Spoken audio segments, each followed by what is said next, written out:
ప్రజలు అధికారం ఇచ్చింది ప్రతి దాంట్లోనూ దోచుకోమని అన్నట్లుగా వ్యవహరించిన గత పాలకులు కనీసం దొరికిపోతామని కూడా అనుకోలేదు.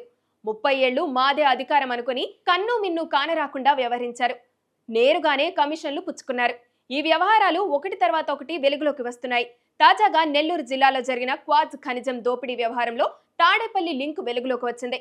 అక్కడ అడ్డంగా దోచుకోండి కానీ నెలకు 20 కోట్ల కమిషన్ తాడేపల్లికి పంపండి అనే ఒప్పందం జరిగినట్లుగా తాజాగా వెలుగులోకి వచ్చింది. క్వార్ట్జ్ ఖనిజం అక్రమ తవ్వకం అమ్మకం కేసులో ఇప్పటికే కాకాని గోవర్ధన్ రెడ్డి అరెస్ట్ అయ్యారు. ఈ వ్యాపారంలో భాగమైన వారిని అరెస్టు చేసి వారి ఆర్థిక లావాదేవీలు బయటకు లాగుతుంటే సంచలన విషయాలు ఇంకా వెలుగులోకి వస్తున్నాయి. ఈ క్రమంలో తాడేపల్లికి నెలకు 20 కోట్లు చెల్లించిన వ్యవహారం కూడా వెలుగులోకి వచ్చింది. దీంతో పోలీసులు కూడా ఆశ్చర్యపోయారు. ఈ డబ్బు లావాదేవీలు ఎలా జరిగాయి, ఆ మొత్తం తాడేపల్లికి ఎలా చేరిందన్న అంశం క్లారిటీగా ఉండటంతో తదుపరి చర్యలు తీసుకోబోతున్నారు. అనిల్ కుమార్ యాదవ్, కాకాని గోవర్ధన్ రెడ్డి ఇద్దరికీ సరిపడదు. కానీ ఇద్దరు ఈ క్వార్ట్జ్ దోపిడీలో భాగమయ్యారు. ఎలా చేయగలిగారు అంటే అంతా తాడేపల్లి మాయే అంటున్నారు. అసలు వీరిని వాడుకుని మొత్తం తాడేపల్లిలోనే కథ నడిపించారని అనుమానాలు వ్యక్తమవుతున్నాయి.